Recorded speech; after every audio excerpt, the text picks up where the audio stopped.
अच्छा, ओम शांति। आगे चालू करते हैं। मैं पूछ रहा था, गुड़ियों के बड़े बड़े घरौंदों, घरौंदों माने क्या होता है? अरे घरौंदों माने घर की, घर जैसे कार्यालय रहता है तो उसको शासकीय भवन रहता है तो कार्यालय बोलते हैं, ऑफिस बोलते हैं, और जहाँ आदमी निवास करते हैं वो घर बोलते हैं। और छोटे छोटे बच्चे क्या है, खेलते हैं तो क्या घर बनाए रहते हैं, हाँ घर गुंजिया बना के खेलते हैं। और लड़ाई झगड़ा होता है तो ऐसे पैर में हाथ में से मिटा देते हैं, हाँ उसको घर गुंजिया बोलते हैं। वही घरौंदा, घरौंदा मतलब आलीशान नहीं, छोटा जहाँ रहते हैं उस निवास का अपराध। ठीक, गुड़ियों के बड़े बड़े घरौंदों के समान लगने वाले कुछ लिपे पोते, कुछ जीर्ण शीर्ण घरों से स्त्रियों का झुंड, पीतल तांबे के चमचमाते मिट्टी के नए लाल और पुराने भद्रंग घड़े लेकर गंगा जल भरने आता है, उसे भी मैं पहचान गई। अभी तो सबके घर में बोरिंग हो गया है, सामने नल हो गया है, हाँ, ग्राम पंचायत का, नगर पालिका का पहले के जमाने, अपने जमाने की बात लिखी है वर्मा जी ने। इनमें कोई बूटेदार लाल, कोई सफेद, कोई बैंड और सूत में अद्वैत स्थापित करने वाली कुछ नहीं, और कोई छेदों से चलनी बनी हुई धोती पहने रहती। किसी को मोम लगी पट्टियों के बीच में एक अंगुल चौड़ी सिंदूर रेखा अस्त होती हुई सूर्य की किरण में चमकती रहती है, और किसी के कड़वे तेल से भी अपरिचित रुखी जटा बनी हुई छोटी छोटी लटे मुख को घेर कर उसकी उदासी को और अधिक केंद्रित कर देते। ऐसे मुखाकृत वाले। किसी की सांवली गोल कलाई पर शहर की कच्ची नगदार चूड़ियों के नग रह कर हीरे से चमक जाते हैं। किसी के दुर्बल काले पोंछे पर लाख की पीली मैली चूड़ियां काले पत्थर पर मटमैले चंदन की मोटी लकीरें जान पड़ती हैं। कोई अपने गिलट के कड़े युक्त हाथ घड़े की ओट में छिपाने का प्रयत्न से करती रहती है, और कोई चांदी के पछेली कंगना की झनकार के साथ ही बात करती है। किसी के कान में लाख की पैसे वाली तरकी धोती से कभी कभी झांक भर लेती है, और किसी के ढारे लंबी जंजीर से गला और गाल एक करती रहती हैं। किसी के गुदना गुदे हुए गेहुए पैरों में चांदी के कड़े सुडौलता की परदी से लगते हैं। किसी की फैली उंगलियों और सफेद एड़ियों के साथ मिली हुई स्याही रंगों के रंगे और कांसे के कड़ों को लोहे की साफ की हुई बेड़ियां बना देती हैं। ये सब पहले हाथ मुंह धोती हैं। जितना अभी वर्णन किए हैं कैसे कैसे पनियारी आती है, पानी गंगा जल लेने के लिए जाती हैं, उनका यहाँ वर्णन किया। जो देखा वो अपने विचार से वर्मा जी ने, महादेव वर्मा ने, ये सब पहले हाथ मुंह धोती है, फिर पानी में कुछ घुस कर घड़ा भर लेती है। किनारे का थोड़ी भरते, थोड़ा दूर जाते हैं तब तो साफ पानी मिलेगा। तब घड़ा किनारे रख शीर पर इंडोरी ठीक करती हुई, इंडोरी माने मेरी ओर देखकर कभी मलिन, कभी उजली, कभी दुख की व्यथा भरी, कभी सुख की कथा भरी मुस्कान से मुस्कुरा देती। अपने मेरे बीच का अंतर इन्हें ज्ञात है, तभी कदाचित वे इस मुस्कान के सेतु से उसका वार पार जोड़ना नहीं हो।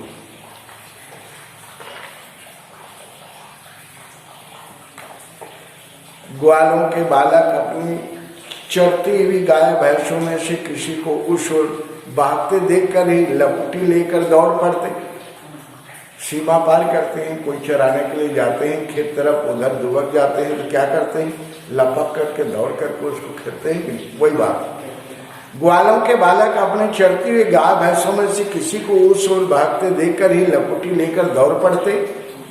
गड़ेरियों के बच्चे अपने झुंड की एक भी बकरी या भेड़ को उस ओर बढ़ते देखकर कान पकड़कर खींच ले आते हैं। और व्यर्थ दिन भर गिल्ली डंडा खेलने वाले निठल्ले लड़के भी बीच बीच में नजर बचाकर मेरी रूप देखना नहीं भूलते। उस पार शहर में दूध बेचने जाते या लौटते हुए ग्वाले, किले में काम करने जाते या घर आते हुए मजदूर, नाव बांधते या खेलते हुए मल्लाह खोलते, नाव बांधते या खोलते हुए मल्लाह, कभी कभी चुनरी का रंगाउश लाल भचीटी हो जा गाते गाते, कभी कभी चुनरी ता लगा रंगाउश लाल भचीटी हो, ऐसे गाना गाते हुए गाते गाते मुझ पर दृष्टि पड़ते ही अचकचा कर चुप हो जाते हैं। जैसे कुछ गुनगुनाते रहते हैं, गाना गाते रहते हैं, मेरे को देखते ही क्या हो जाते हैं, वो चुप हो जाते हैं। कुछ विशेष सभ्य होने का गर्व करने वालों को मुझे एक सलज्ज नमस्कार भी प्राप्त हो जाता है। महादेवी वर्मा कहती है, कह नहीं सकती अब और कैसे मुझे उन बालकों को कुछ सिखाने का ध्यान है, पर जब बिना कार्यकारिणी के निर्वाचन के, बिना पदाधिकारियों के चुनाव के, बिना भवन के, बिना चंदे की अपील के, और सारांश यह है कि बिना किसी चीर पर्ची समारोह के मेरे विद्यार्थी पीपल के पेड़ की घनी छाया में मेरे चारों ओर एक हो गए, तब मैं बड़े कठिनाई से गुरु के उपयुक्त गंभीरता का भार वहन कर सके। और वे जिज्ञासु कैसे थे सो कैसे बताऊं। विद्यार्थियों की बात, आलीशान बिल्डिंग नहीं था तो क्या था, क्या था,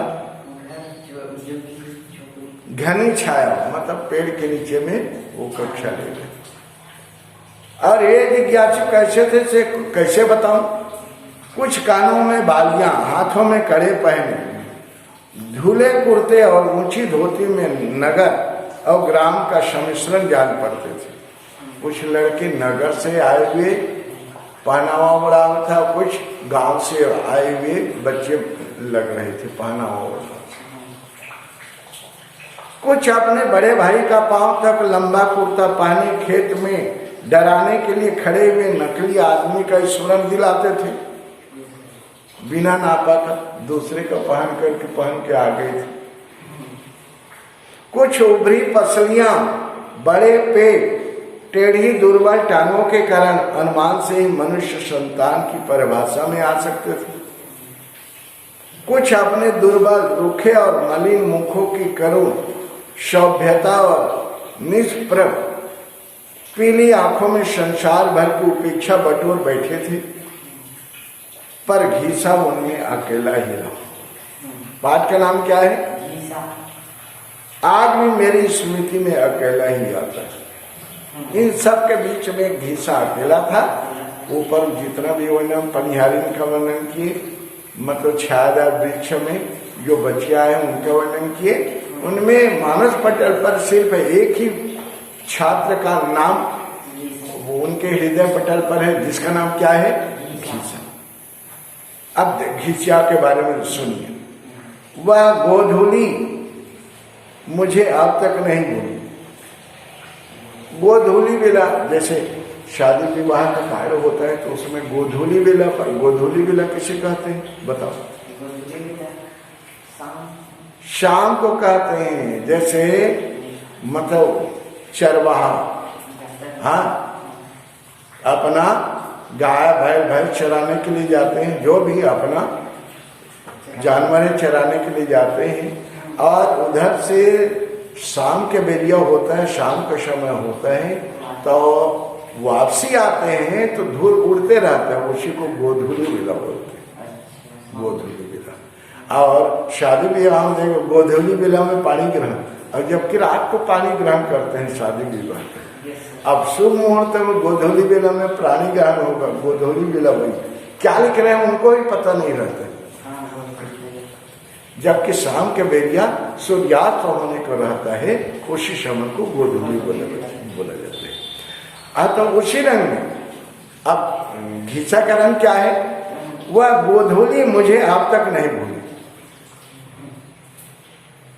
संध्या के लाल सुनहरी आभा वाले उड़ते हुए दुकुल पर रात्रि ने मानो छिपकर अंजन की मूंछ चला दी थी। मेरा नाव वाला कुछ चिंतित सा लहरों की ओर देख रहा था। बूढ़ी भक्ति ने मेरी किताबें, कागज, कलम आदि संभाल कर नाव पर रखकर बढ़ते अंधकार पर खिजलाकर बुदबुदा रही थी। या मुझे कुछ शंकी बनाने वाले विधाता पर यह समझना कठिन था। मतलब एक बुढ़िया बैठी थी, कोस रही थी, देखिए दिन भर में रात नहीं मिली, अभी इतने टाइम में ये नाव चढ़ी, कुछ बुदबुदा रही थी। जिसको लेखिका क्या कहते मेरे को समझ में नहीं आ रहा था, लेकिन वो मेरे प्रति बोल रही थी। बेचारी मेरे साथ रहते रहते 10 लंबे वर्ष काटा ही है। नौकरानी से अपने आप को एक प्रकार की अभिभाविका मानने लगी।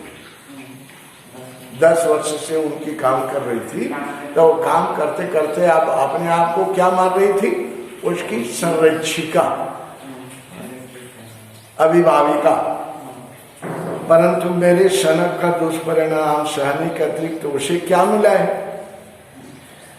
सहसा ममता से मेरा मन भरा है, परंतु नाव की ओर बढ़ती हुई मेरे पैर फैलते हुए अंधकार में से एक स्त्री मूर्ति को अपनी ओर आता देख ठिठक गया।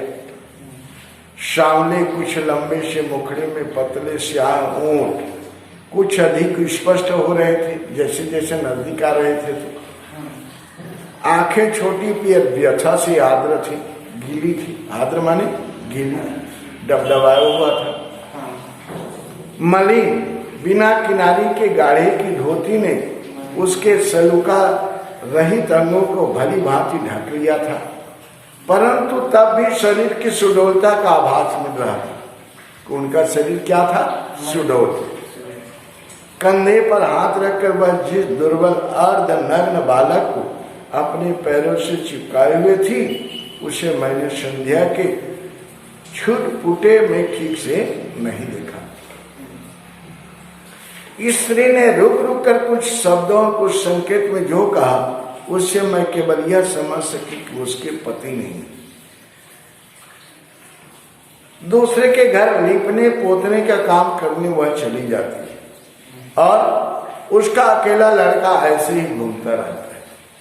मैं इसे भी और बच्चों के साथ बैठने दिया करूं तो यह कुछ तो सीख सके। एक बार और, मैं इसे भी और बच्चों के साथ बैठने दिया करूं तो यह कुछ तो सीख सके। दूसरे इतवार को मैंने उसे सबसे पीछे अकेले एक और दुबक कर बैठे हुए देखा। पक्का रंग पर गठन में विशेष सुडौल, मलिन मुंह जिसमें 2 पीली पर श्वेत आंखें जड़ी सी जान पड़ती थी, कसकर बंद किए हुए पतले होठों की दृढ़ता, सिर पर खड़े हुए छोटे छोटे रूखे बालों की उग्रता उसके मुख की संकोच भरी कोमलता से विद्रोह कर रही थी। उभरी हड्डियां वाली गर्दन को संभाले हुए झुके कंधों से रक्तहीन मटमैली हथेलियां और टेढ़े मेढ़े कटे हुए नाखूनों युक्त हाथों वाली पतले बाहें ऐसी झूलती थी जैसे ड्रामा में विष्णु बनने वाले की 2 नकली भुजाएं। निरंतर दौड़ते रहने के कारण उस लचीले शरीर में दुबले पैर ही विशेष पुष्ट जान पड़ते थे। बस ऐसा ही था वह, न नाम में कवित्व की गुंजाइश, न शरीर में। पर उसकी सचेत आंखों में न जाने कौन सी जिज्ञासा भरी थी। मैं निरंतर घड़ी की तरह खुली मेरे मुख पर टिकी ही रहती थी, मानो मेरी सारी विद्या बुद्धि को सीख लेना ही उसका ध्येय था। लड़के उससे कुछ खींचे खींचे से रहते थे।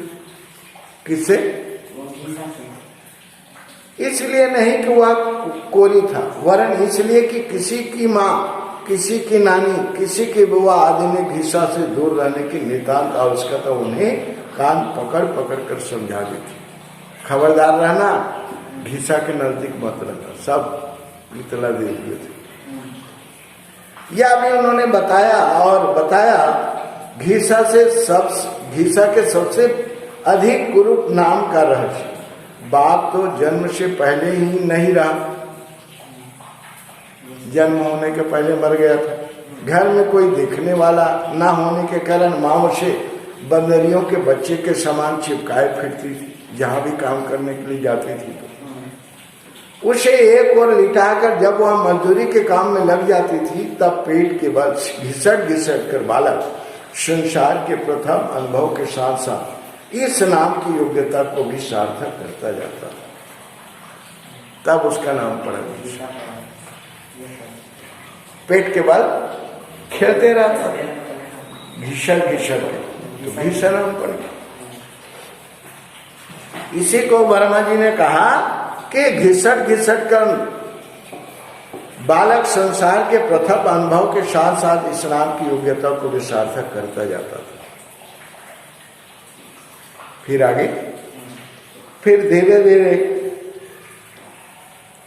अन्य स्त्रियां भी मुझे आते जाते रोककर अनेक प्रकार के भाव भंगिमा के साथ एक विचित्र सांकेतिक भाषा में घिसा की जन्मजात अयोग्यता का परिचय देने लगी।